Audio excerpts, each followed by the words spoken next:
Hello dear student, पिछली बार हमने series resonance circuit consider किया था और वो सीरीज रेजोनेंस को हमने एक्सेप्टर सर्किट कहा था because it accept the current और it allows the current which is corresponding to resonant frequency, यानी वो ऐसे सिग्नल पास करता है जो सिग्नल की frequency it is equal to the resonant frequency. Okay, तो आज जो है हम हमारा जो नेक्स्ट जो आर्टिकल है वो है पैरेलल रेजोनेंस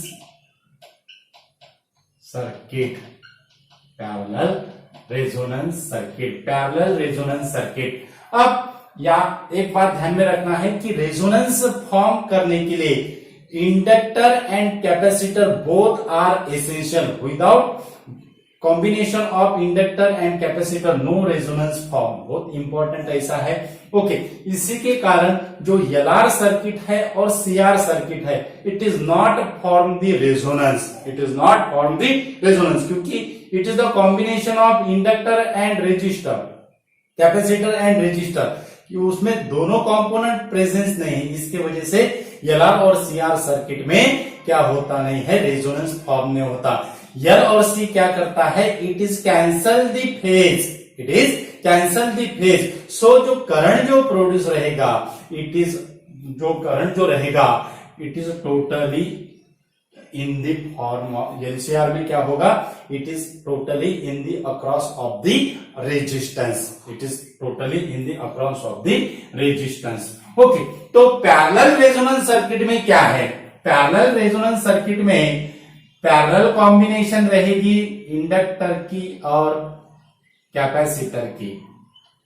पैरेलल कॉम्बिनेशन किसकी रहेगी, इंडक्टर की और कैपेसिटर की क्या रहेगी, पैरेलल कॉम्बिनेशन रहेगी।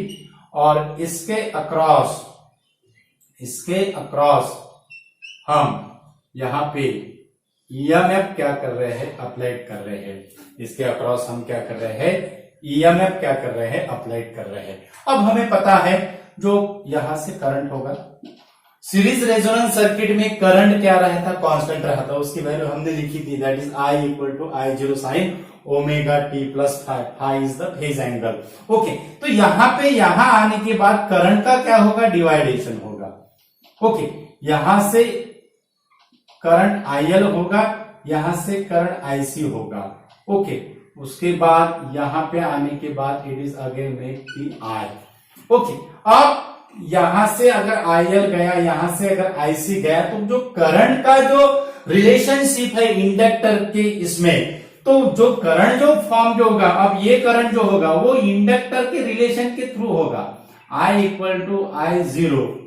ओके, आई इक्वल टू, अब हमने यहाँ पे आईएल अगर सफिक्स अगर लिया तो ये जो मैक्सिमम करंट जो रहेगा it is equal it is for the inductor के लिए, और इंडक्टर के लिए equal maximum value of current कितनी रहती है, that is E0 upon XL, sorry E0 upon XL. ये किसकी वैल्यू रहती है, I0 की अक्रॉस द इंडक्टर। तो यहां पे I फॉर्मूला, ओरिजिनल फॉर्मूला ऐसा है हमारा, I equal to I0 sine omega T plus five. अब ये फाइव का रिलेशनशिप करंट का इंडक्टर के साथ और कैपेसिटर के साथ, ये फाइव क्या होगा, चेंज होगा। ओके, और I0 की वैल्यू भी क्या होगी, चेंज होगी। तो यहाँ पे क्या मिलेगा हमें, E0 by XL sine omega t. अब ये फाइव जो रहता है, current lagging behind the phase angle five in by the EMF in inductor, यानी ईएमएफ क्या होता है, लीड्स होता है, तो करंट क्या होगा, लैग होगा। लैग यानी यहाँ पे निगेटिव आएगा और फेज डिफरेंस कितना रहता है, π/2 यानी 90 डिग्री। ये होगा आईएल की वैल्यू। उसके बाद सिमिलरली आईसी की वैल्यू क्या होगी, E0 bye XC. Capacitive reactance आएगा, यहाँ पे इंडक्टिव रिएक्टेंस आया था, sine of omega T plus आएगा, क्योंकि करंट क्या होता है, लीड होता है कैपेसिटर में। तो ये होगा हमारा फर्स्ट इक्वेशन, ये होगा हमारा सेकंड इक्वेशन। तो टोटल जो करंट है it is divided into two part, that is I equal to IL plus IC। I equal to I L plus I C. Okay, अब ये इक्वेशन को अगर सॉल्व किया, आई एल की value और आई सी की वैल्यू इसमें हमें सब्स्टिट्यूट करना है, तो ये इक्वेशन हम कैसे लिख सकते हैं? E zero upon X sine omega T minus pi by two, sine omega T minus pi by two क्या होगा? इसको हम यहां पे लिख सकते हैं E zero XL sine omega T minus pi by two क्या होगा? Minus cos omega T. Okay, और sine omega T plus pi by two क्या होगा? Plus cos omega T. तो इसको हम ऐसे यहां पे लिख सकते हैं कॉस ओमेगा टी, ये होगा प्लस, ओके, ये होगा minus E zero by x plus cos omega T. तो हमें यहां पे क्या मिलेगा? आई की वैल्यू, आई एल की वैल्यू कितनी मिली फिर हमें? That is E zero XL minus cos omega T plus E zero by x plus cos omega T. Okay, ये हो गया हमारा आई की वैल्यू। तो यहां पे क्या होगा? यहां पे क्या होगा? I equal to E zero cos omega T क्या निकलेगा? कॉमन निकलेगा, और यहां पे क्या मिलेगा हमें? 1 by XC minus 1 by XL, 1 by XC minus 1 by XL. और इसको हम कैसे लिख सकते हैं? एक्सी की वैल्यू हमें पता है, E zero cos omega T that is equal to omega C minus 1 upon omega L.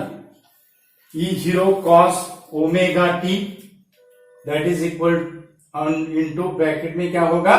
Omega C minus 1 upon omega L, क्योंकि एक्सी की वैल्यू क्या होती है? 1 अपॉन ओमेगा सी होती है। ओके, तो इसके बाद इसको हमें सॉल्व करना है तो क्या होगा? अब सीरीज रेजोनेंस सर्किट में करंट कैसा मिला था? मैक्सिमम मिला था। तो पैरेलल रेजोनेंस सर्किट में जो करंट की जो कंडीशन रहेगी वो कंडीशन क्या रहेगी? मिनिमम कंडीशन रहेगी। एक बात ध्यान में रखना है, पैरेलल रेजोनेंस सर्किट में करंट जो रहेगा वो क्या रहेगा? मिनिमम रहेगा। और for the minimum value of the current, और मिनिमम वैल्यू ऑफ करंट, और minimum value of current for I minimum. अब इससे मिनिमम वैल्यू कब मिलेगी? जब omega C minus 1 upon omega L की वैल्यू क्या होगी? 0।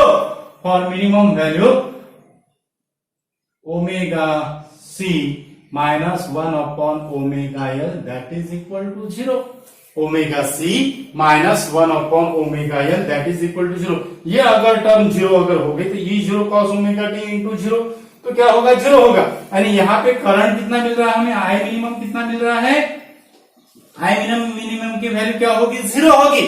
आई मिनिमम की वैल्यू क्या होगी? 0 होगी। लेकिन इंडक्टर जो है इट इज अ कॉइल, सो वो क्या करता है? कुछ रेजिस्टेंस पजेस करता है।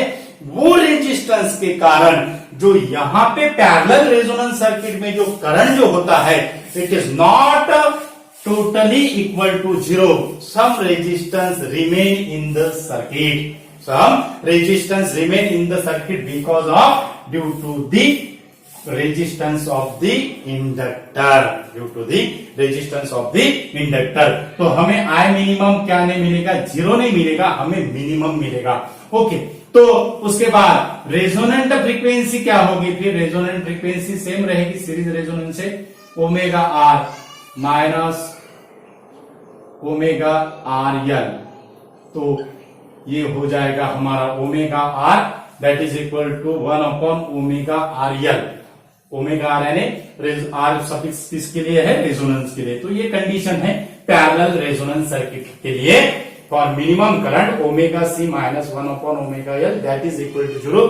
This is the condition for parallel resonance. This is the condition for parallel resonance. Okay, तो यहां पे हमें सेम मिलेगा ओमेगा आर, यहां पे सी आएगा। ओके, ओमेगा यहां पे सी आएगा। Okay, omega R C that is equal to 1/ओमेगा RL, तो omega R square that is equal to 1/LC, so omega R that is equal to 1/√LC. It is same as that of the series resonant frequency. Okay, angular frequency है ये, और इसको अगर हमने इसमें अगर करना है रेजोनेंट फ्रीक्वेंसी से, तो यहाँ पे हमें मिलेगा 1/√LC, और एफआर की वैल्यू क्या होगी 1/2π√LC. ओके, तो सेम फ्रीक्वेंसी मिली है हमें, जैसी सीरीज रेजोनेंट फ्रीक्वेंसी में मिली थी वैसे हमें सेम फ्रीक्वेंसी मिली है. इसको हम कहते हैं पैरेलल रेजोनेंट फ्रीक्वेंसी. इसको हम क्या कहते हैं, parallel resonant frequency, where FR is the parallel resonant frequency. It is same as that of the series resonant circuit. Okay, तो ये हो गया हमारा कंडीशन निकाली थी हमने, उसके बाद उसका रेजोनेंट फ्रीक्वेंसी का इक्वेशन निकाला. अब यहां पे क्या होगा, करंट मिनिमम है, तो जो इंपीडेंस जो रहेगा, इंपीडेंस यहां हमें क्या मिलेगा, मैक्सिमम मिलेगा. इंपीडेंस मैक्सिमम, व्हाई, बिकॉज इसको कैसे लिखते हैं हम इंपीडेंस को, दैट इज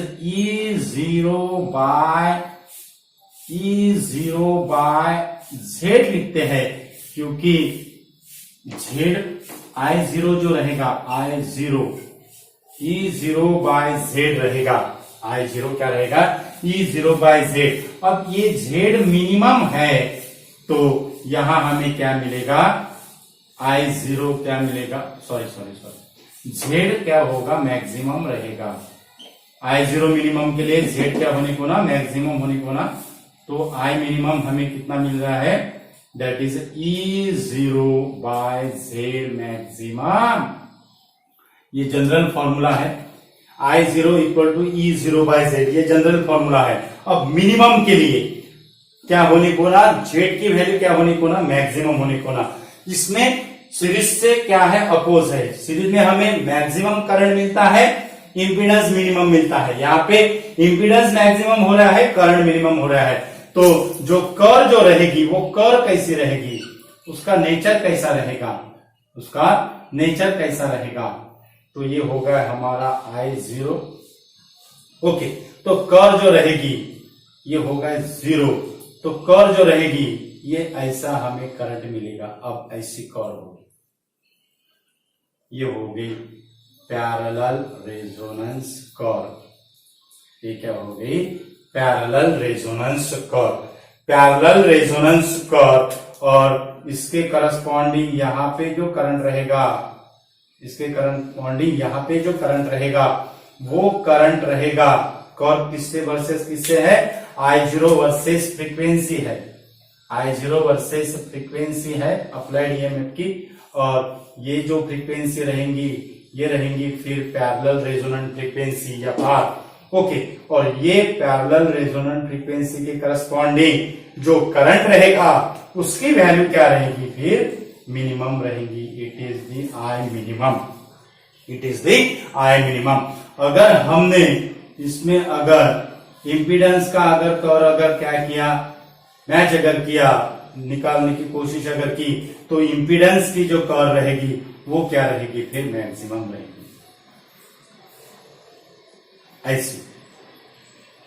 ऐसी रहेगी इंपीडेंस की कर्व. ये हो गई, ये किसकी कर्व हो गई, ये हो गई I की कर्व, और ये हो गई Z की कर्व. ओके, ये क्या हो गए, I की कर्व हो गई, और ये क्या हो गई, Z की कर्व. रेड कलर की इंपीडेंस की कर्व है. तो हमें नजर आ रहा है जो इंपीडेंस है रेजोनेंट फ्रीक्वेंसी थी, वो उसकी वैल्यू क्या हो गई है, मैक्सिमम हो गई है, और करंट क्या है, मिनिमम है. ओके, तो फिर यहां पे हम क्या कंक्लूजन निकालेंगे, उसको हम कैरेक्टरिस्टिक्स कहते हैं. Characteristic parallel resonance circuit, resonance occur होता है, कंडीशन रहेगी ओमेगा C -1/ओमेगा L that is equal to 0. Resonance, parallel resonance condition है.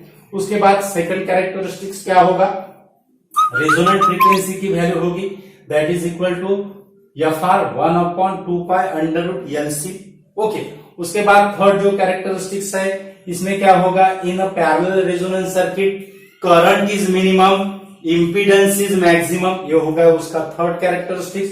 फोर्थ कैरेक्टरिस्टिक्स क्या होगा, जैसे हम सीरीज रेजोनेंस सर्किट को एक्सेप्टर सर्किट कहते हैं, इसको हम क्या कहते हैं, it is a ejector circuit. Parallel resonance circuit is a ejector circuit. Parallel resonance circuit is a ejector circuit. यानी क्या, रिजेक्टर सर्किट यानी क्या, यानी जो सिग्नल की जो फ्रीक्वेंसी है which is equal to the frequency of the resonant frequency, उसकी जो वैल्यू है वो अगर रेजोनेंट फ्रीक्वेंसी से अगर मैच अगर करती है तो ये सर्किट क्या करता है, उसको रिजेक्ट करता है। Means it reject the current corresponding to resonant frequency. ध्यान में रखना है, पैरेलल रेजोनेंस सर्किट क्या करता है, it reject the current corresponding to resonant frequency and other frequency को ये क्या करता है, एक्सेप्ट करता है। यानी जो सिग्नल फ्रीक्वेंसी की जो वैल्यू है it is corresponding to resonant frequency, it is rejected and it allows the other frequency, it allows the other frequency. इसके कारण इसको क्या कहते हैं, रिजेक्टर सर्किट कहते हैं। और ये रिजेक्टर सर्किट का जो एप्लीकेशन है, it is use for radio communication, it is use for wireless communication, और it is use as a filter circuit, जहां पे हमें सिग्नल का फ्रीक्वेंसी अगर क्या करना है, रिजेक्ट करना है, और अदर फ्रीक्वेंसी क्या करना है, एक्सेप्ट अगर करना है, तो ये सर्किट क्या करता है, यूज करता है। तो ये था हमारा इंपॉर्टेंट ऐसा वीडियो था dear student, parallel resonant circuit पे। उसपे हमने पैरेलल रेजोनेंट सर्किट की कर्व निकाली है। इसको हम क्या कहते हैं, जो कर्व जो निकाली है उसको हम क्या कहते हैं, पैरेलल रेजोनेंट कर्व। ये जो कर्व है वो क्या है, पैरेलल रेजोनेंट कर्व है। और इम्पोर्टेंट ऐसे कैरेक्टरिस्टिक्स पे हमने समझा है। तो वीडियो जो है डियर स्टूडेंट इम्पोर्टेंट ऐसा वीडियो है, बोर्ड के एग्जाम से इम्पोर्टेंट है और एंट्रेंस एग्जाम के पॉइंट ऑफ व्यू से भी इम्पोर्टेंट है। तो वीडियो ज्यादा से ज्यादा स्टूडेंट को शेयर कीजिए, और हमारे चैनल पे अगर नए अगर यूजर है तो हमारा चैनल सब्सक्राइब कीजिए। Thank you so much.